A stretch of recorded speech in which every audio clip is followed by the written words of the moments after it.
Okay, so like when we talk about generational shifts and power dynamics, All right. right, we often hear about younger generations, like they're the ones pushing for change, shaking things up. Yeah. But what happens when that pushback, that desire for something different, might actually be hindering progress? Right. That's what we're going to be looking at today in our deep dive. We're going to be focusing on Kenya. Specifically, we've got this analysis. Okay. And it's really looking at the resistance that President Ruto's administration is facing. Got it. And a lot of it is coming from Gen Z and millennials when it comes to his plans for economic recovery.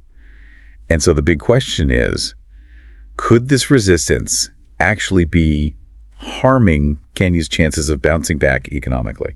It's complicated, right? I mean, on the one hand, you have to acknowledge that these younger generations might have some really valid concerns. Right. But then on the other hand, the unintended consequences, like the ripple effects of their resistance, could end up being pretty significant, maybe even worse than what they're trying to fix. So let's break this down a little bit. Sure. When we talk about this resistance, what are we actually talking about? What does it look like on the ground? Well, it's a little bit of everything. You see these big organized protests, especially when it comes to things like land acquisition for new infrastructure projects. And of course, social media is huge, right? Yeah. These guys are super savvy. They know how to mobilize online, put pressure on the government through social media campaigns. And then you've got the legal challenges too. Right. More and more of those popping up. Yeah. A lot of them are framed around environmental concerns or a lack of transparency in how these projects are being handled. So this analysis, it outlines some pretty serious potential downsides to all of this. Yeah. And the first one that jumps out is this idea of delays. Yeah. Delays in these really vital economic recovery projects. Right? Are we talking about like infrastructure projects that are just grinding to a halt? Renewable energy initiatives that are stuck in limbo? Yeah. What are the big ones that we should be worried about? All of the above, really. Okay. But it's not just about the fact that they're delayed, right? What do you mean? It's the kind of delays that are happening. That's what really makes investors nervous. Think about it. A delay because of like bureaucratic red tape, that's one thing. Sure. But a delay because you've got constant public protests, legal battles, that sends a very different signal. Right. It tells investors that this is not a stable environment. This is not a place where they can be certain about their investment. It's risky. Exactly. Risky. Foreign investors, they want predictability. They want to know what they're getting into. Exactly. So it's not just the delay itself. Right. It's the reason behind it. The why. Yeah, that's what investors pay attention to. So let's say, okay, investors are getting spooked. What are the actual economic consequences? I mean, for one, think about the financial burden. When these projects stall, you're going to have breach of contract issues, potential lawsuits, renegotiations. All of that costs money. Right. And guess who's footing the bill? Kenya. Kenya, exactly, which is already dealing with a pretty substantial debt burden. So these aren't just numbers on a spreadsheet. Right. These are real world consequences. Absolutely. Every stalled project means jobs that aren't being created, infrastructure that's not getting built, missed opportunities. You touched on foreign direct investment earlier. Yeah. How big of a risk are we looking at here? I think the risk is very real. I mean, look at what happened recently in another African nation. There were some major protests and political instability. I vaguely remember this. And because of that, a huge mining company pulled out.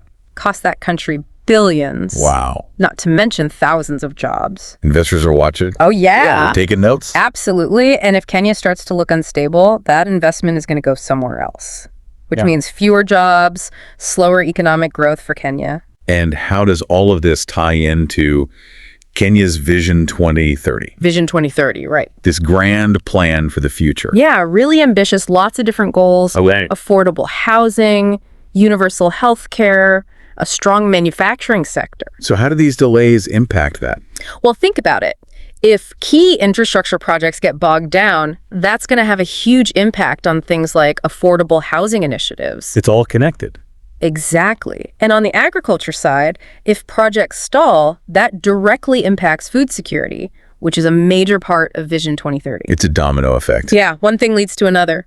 So we talked about the economic impacts, but what about the social fabric of Kenya? Right. This constant back and forth, this tension between the government and younger generations, it has to be creating some distrust, right? Oh, absolutely. I mean, when you have that kind of friction, it erodes people's faith in institutions. Right. And it deepens social divides. Could even lead to more unrest. Yeah. Which is especially worrying in a country like Kenya with a history of ethnic tensions.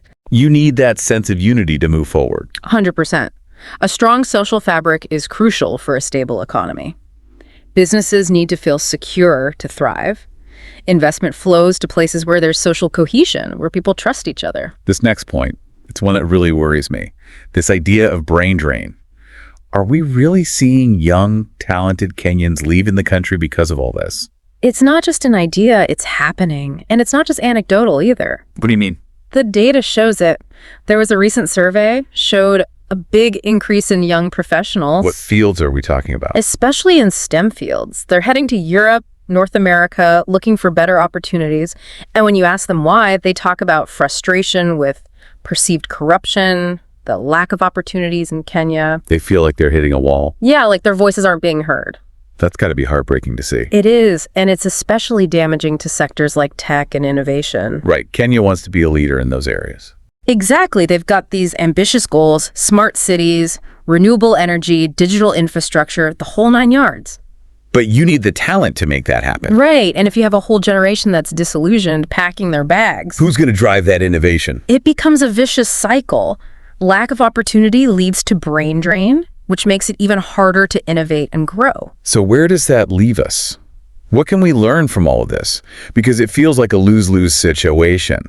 There are valid concerns on both sides, but the way things are playing out right now, it seems like it's going to hurt everyone in the long run. It highlights, I think, the need for dialogue and compromise. Yeah. Addressing the concerns of younger generations, that's essential.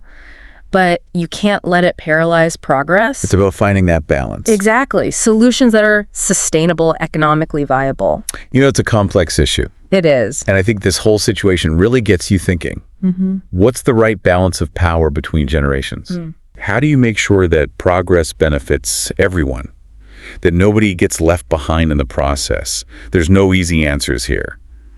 But hopefully this deep dive has given everyone listening something to think about.